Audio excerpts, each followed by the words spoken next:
할렐루야. 네. 오늘 성탄절을 맞이하여서 예수님께서 이 땅에 오신 이유가 우리에게 온전한 축복으로 이루어지는 은혜가 임하기를 주님의 이름으로 축복합니다. 예수님이 가지고 오신 선물을 우리의 믿음으로, 우리의 순종의 화답으로 우리가 그 모든 선물을 받을 수 있다면 그 예수님의 충만한 인도하심의 은혜가 넘치는 그런 성탄절이 될 것입니다. 미국에서는 공식적으로 크리스마스란 말을 이제는 더 이상 쓰지 않습니다. 물론 그리스도인들은요, 메리 크리스마스 이렇게 인사하지만 또한 그날을 지키지만 공식적으로는 해피 홀리데이 혹은 홀리 시즌 이렇게 말을 합니다. 거룩한 시간입니다. 거룩한 날입니다. 그렇게 말합니다. 왜냐하면 이제는 성탄절이 더 이상 특별한 사람이라든가 특별한 종교를 위한 날이 아니라 모든 사람이 행복한 그런 시즌입니다. 그런 뜻인 거예요. 여러분, 그럼에도 크리스마스 하면은요, 그 자체가 굉장히 많은 사람들에게 행복을 주고 기쁨을 주는 그런 절기가 되는 것은 사실입니다. 여러분들은 성탄절을 어떤 마음으로 기다리셨습니까? 왜 기다리셨습니까? 이 성탄절을 왜 기다리는가에 대한 설문조사가 있는데요. 사람들이 성탄절을 기다리는 첫 번째 이유는 선물이에요, 선물. 그런데 그 선물이라고 하는 것은요, 어린 나이가 어리면 어릴수록 선물을 기다리는 마음이 더 강하다, 그렇게 나타납니다. 누구인가 선물을 받으면서 기쁘고요, 또한 누구에게 줄 선물을 준비하면서 행복합니다.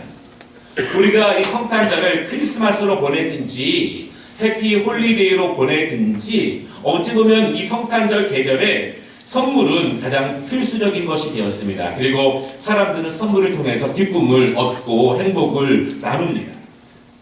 사실 많은 사람들에게 혹은 믿음이 연약한 사람들에게 선물이 크리스마스를 기다리는 이유일 수는 있지만 우리 그리스도인들은 이 성탄절의 주인인 예수 그리스도께 더욱더 집중하는 그런 크리스마스가 되어야 합니다. 성탄절을 맞이하면서 선물에 집중해서 예수 그리스도의 주시는 은혜를 놓치는 일이 없도록 우리는 마음을 정돈해야 합니다. 성탄절을 맞이해서 너무 개인적인 즐거움에 집중해서 예수님께서 이 땅에 오신 이유, 예수님께서 이 땅에 오셔서 우리에게 주시고자 하시는 그 선물을 내가 놓치는 일이 없도록 우리가 해야 합니다.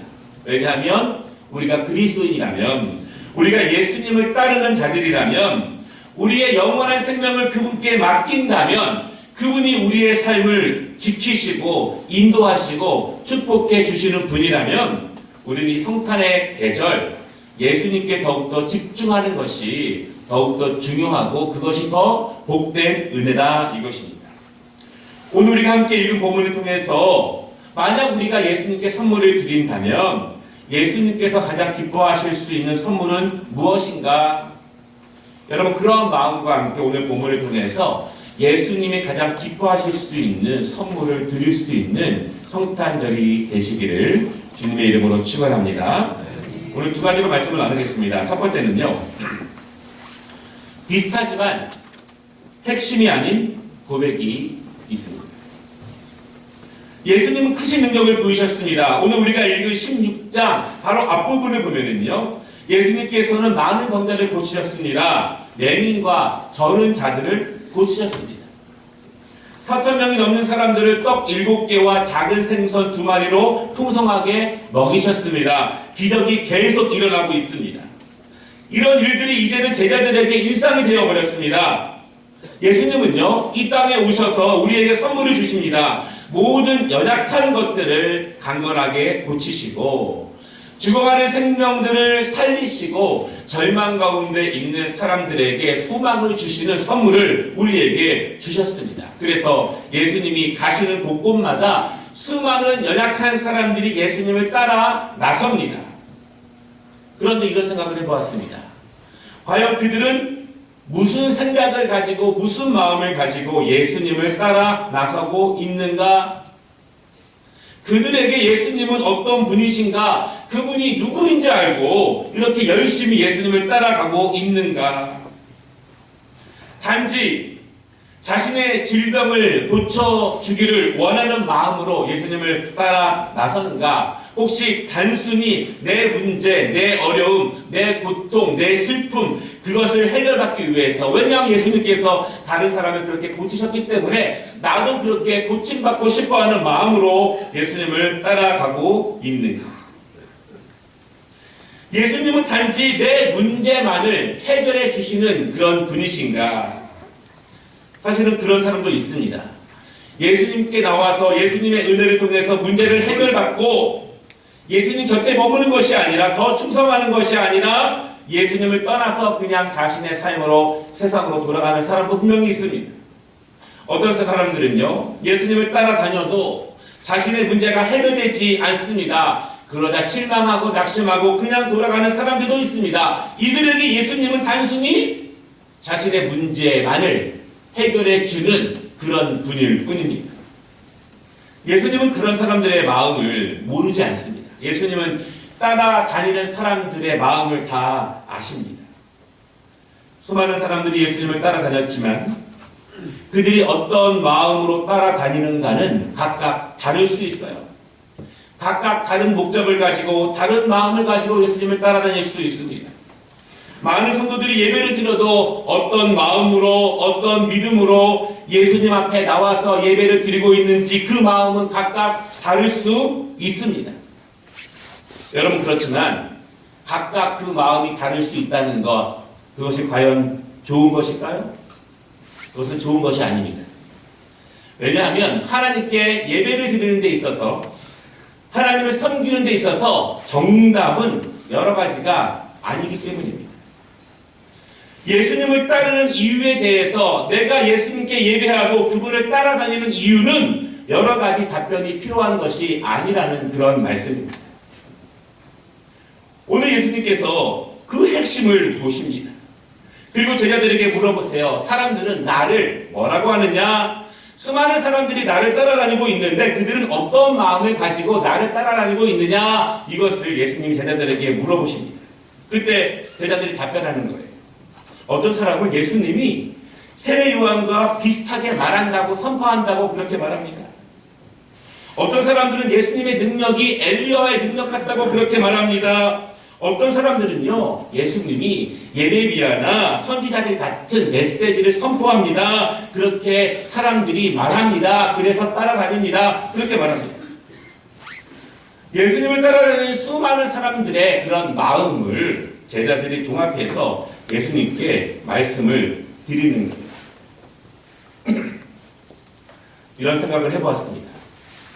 이런 제자들의 답변을 들으면 예수님이 기분이 좋으시다. 만약 여러분들이 저에게 대해서 목사님은 세례요한 같습니다. 목사님은 엘리야 같습니다. 목사님은 예레미야 같습니다. 그럼 제가 얼마나 기분이 좋겠어요. 그렇죠? 부끄럽지만 동시에 기쁩니다. 부끄럽지만 뿌듯하고 스스로 자랑스러워할 수 있어요. 나를 그렇게 위대한 사람들과 비교하다니. 그러나 오늘 사람들의 답변, 그들의 생각은 잘못된 답변입니다. 비슷한 답일 수는 있습니다. 그러나 정답은 아닙니다. 그렇게 답변하면 안 됩니다. 왜 그럴까요?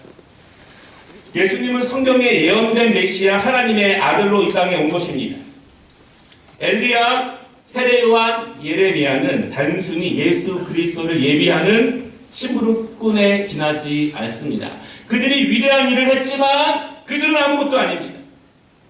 그들은 예수 그리스도를 소개하는 하나님의 종이지 하나님의 아들은 아니라는 것입니다. 엘리야, 세례요한, 예레미야, 그리고 수많은 종들, 수많은 선지자들, 그들은 하나님의 뜻을 전하는 심부름꾼입니다. 여러분, 선지자들의 이름을 부른다고 해서 구원에 임합니까? 임하지 않습니다. 엘리야를 부르짖고 세례요한을 찾는다고 해서 구원이 임하느냐? 구원이 임하지 않습니다. 구원은 예수 그리스도를 통해서만 임한다는 것을 여러분 믿으시기를 바랍니다. 사람들이 예수님을 선지자 중에 하나라고 생각하면서 따르는 것은 자유예요. 그러나 그것은 명백하게 잘못된 생각입니다. 잘못된 판단이에요. 예수님을 잘못 봐도 한참 잘못 본 것입니다. 왜냐하면 오직 구원은 하나님께서 이 땅에 보내신 하나님의 아들 예수 그리스도를 통해서만 가능하기 때문에 그들이 그렇게 생각하는 것은 자유이지만 그것은 명백하게 잘못된 생각이며 잘못된 판단입니다.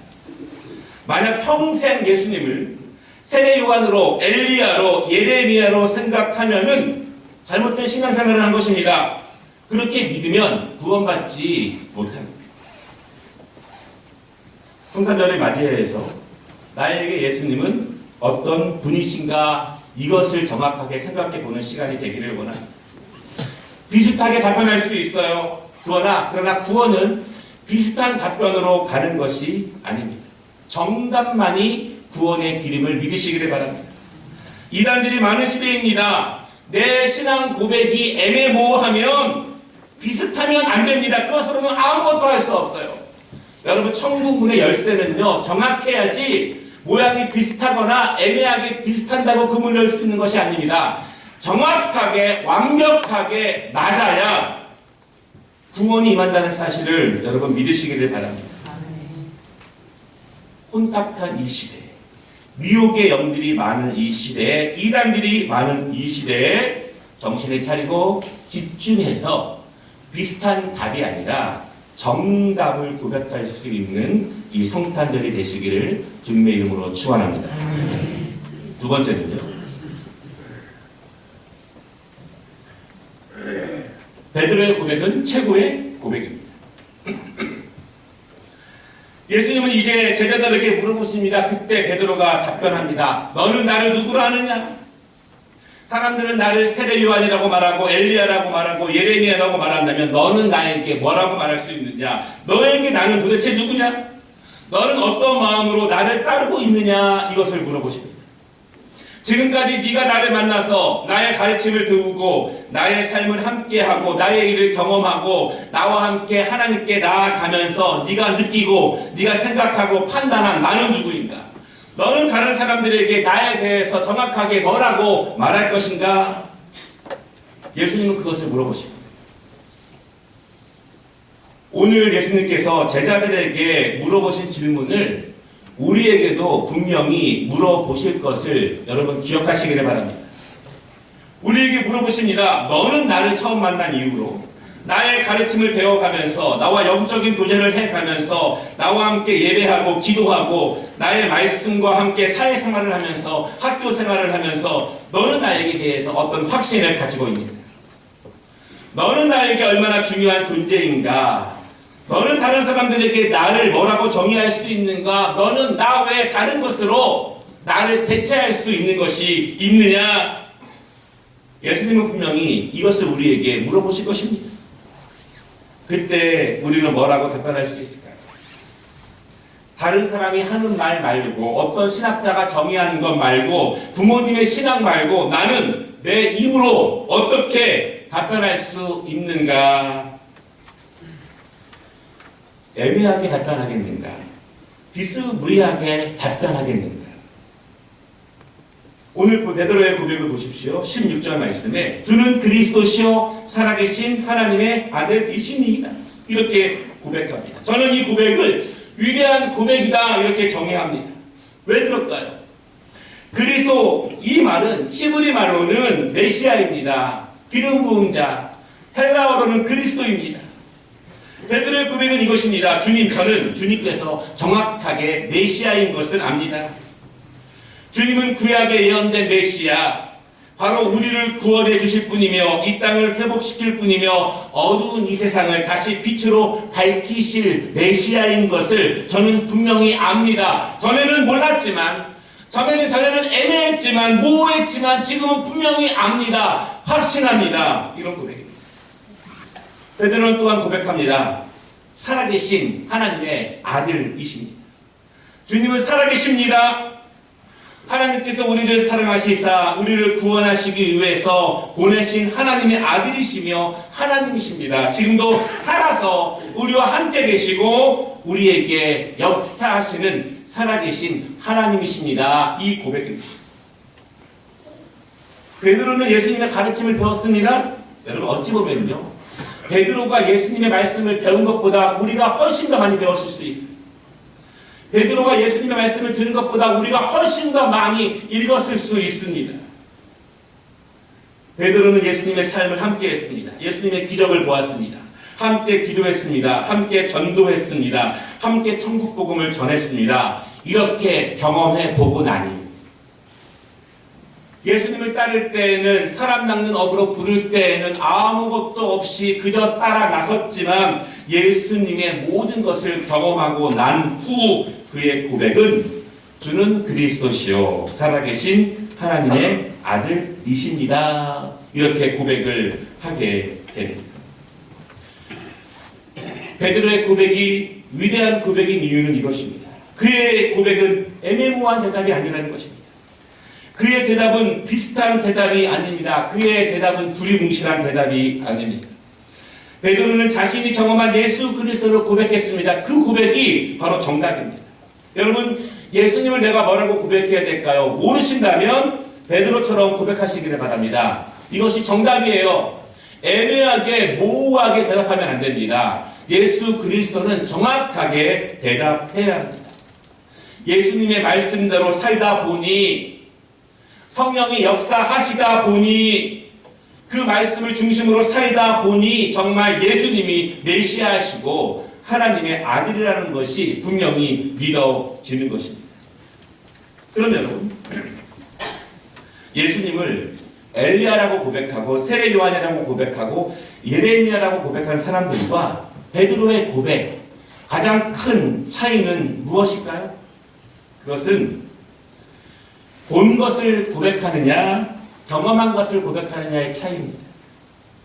예수님을 멀리서만 보면, 예수님을 소문으로만 들으면, 예수님을 귀로만 들으면, 예수님을 눈으로만 보면, 예수님을 부모님의 신앙을 거쳐서 듣게 되면 예수님은 세례 요한일 수도 있고 엘리야일 수도 있고 예레미야일 수도 있습니다.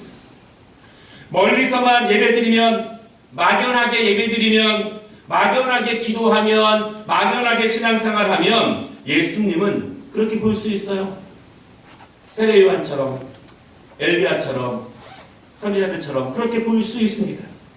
그러나 예수님을 가까이서 만나면, 예수님을 영으로 경험하면, 예수님의 말씀대로 살아보면, 그 말씀의 능력을 경험해 보면, 그리스도가 내 안에서 살아서 역사하시면 누가 나를 구원할 메시아이며, 누가 나를 하나님의 나라로 인도할 그분이며, 이 땅에서 우리를 강건하게 인도할 그분이 누구인지를 우리는 경험하게 됩니다.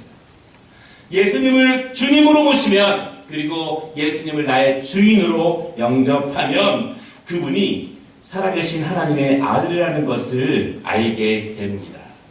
여러분, 예수님을 믿는 것은 눈으로 보는 것이 아닙니다. 귀로 듣는 것이 아닙니다. 앉아서 느끼는 것이 아닙니다. 우리의 전 삶을 통해서 예수님의 말씀을 경험할 때 예수님의 살아계심의 역사가 우리 안에 위대한 고백으로 나타날 수 있다는 사실을 믿으시기 바랍니다. 말씀을 마치겠습니다. 성탄을 맞이해서 많은 사람들이 선물을 주고받고 있습니다. 정작 선물을 받을 분은 예수님인데 예수님께는 선물을 드리지 못하면서 자기들끼리 그 시즌을 만끽하고 있습니다. 그러면 우리는 예수님께 어떤 선물을 드릴 수 있을까요? 예수님이 오늘 우리가 선물을 드린다면 가장 기뻐하실 선물은 무엇일까요? 그 선물은 저는 베드로의 고백과 같은 고백이 가장 큰 선물이라고 믿습니다. 예수님, 당신은 메시아이십니다. 예수님, 당신은 진정한 하나님의 아들입니다. 저는 그것을 압니다. 인정합니다. 고백합니다. 왜냐하면 경험했기 때문입니다. 이것이야말로 우리가 예수님께 드릴 수 있는 최고의 선물이 아니겠습니까? 여러분, 최고의 고백은요, 예수님을 제대로 알 때 가능한 것이고 제대로 믿을 때 가능합니다. 제대로 믿을 때 그분의 은혜를 제대로 받을 수 있다는 사실을 여러분 믿으시기를 바랍니다. 예수님이 내 인생을 인도해주고 계신 것이 맞는가? 예수님이 내 길을 열어주시는 것이 맞는가? 예수님이 나를 세워주시는 것이 맞는가? 모르시겠다면 예수님을 제대로 만나시기를 바랍니다. 예수님을 제대로 믿으시기를 바랍니다. 예수님의 말씀을 우리의 생명으로 받고 그 말씀대로 살아갈 때 우리는 정말 하나님의 엄청난 일을 기대할 수 있습니다. 세례받기 전에 세례 교육 마지막으로 저랑 면담을 했는데요. 제가 이렇게 질문했습니다. 우리 장정 성도님 아들이 서진이에요. 아직 깐난 애기잖아요. 제가 이렇게 얘기했어요. 서진이를 가장 사랑하는 사람은 엄마인데 서진이가 평생 동안 엄마의 말을 모두 다 지키면 어떤 아이가 될까요? 그랬더니 정말 끝내주는 엄청난 아이가 될 거래요. 하나님은 우리에게 그 엄청난 힘을 주시기 위해서 하나님의 말씀을 주신 것입니다. 그 말씀을 우리가 믿음으로 받고 그 말씀을 생명의 말씀으로 붙잡고 나아가면 예수님의 오심의 이유, 그 축복이 우리에게 임할 것을 여러분 믿으시기를 바랍니다. 최고의 고백에는 최고의 선물이 주어집니다. 17절 말씀을 보면요, 예수님은 베드로의 고백을 칭찬하십니다. 하나님의 역사가 베드로에게 임할 것을 선포하십니다. 그리고 베드로에게 축복을 선포하시는데요, 베드로의 그 고백을 통해서, 그의 믿음을 통해서 반석 위에 하나님의 교회를 세우실 것이며 천국 열쇠를 주실 것이라고 말씀합니다. 바라 그래 여러분, 예수님이 가장 기뻐하시는 최고의 선물은 우리의 최고의 고백일 것입니다. 우리가 최고의 고백을 드릴 때 예수님은 이 땅에 오신 최고의 선물을 우리에게 주실 것을 믿으시기를 바랍니다. 아멘. 최고의 선물을 함께 드리고 함께 받는 복된 축복의 성탄절이 되시기를 주님의 이름으로 축복합니다. 기도하겠습니다.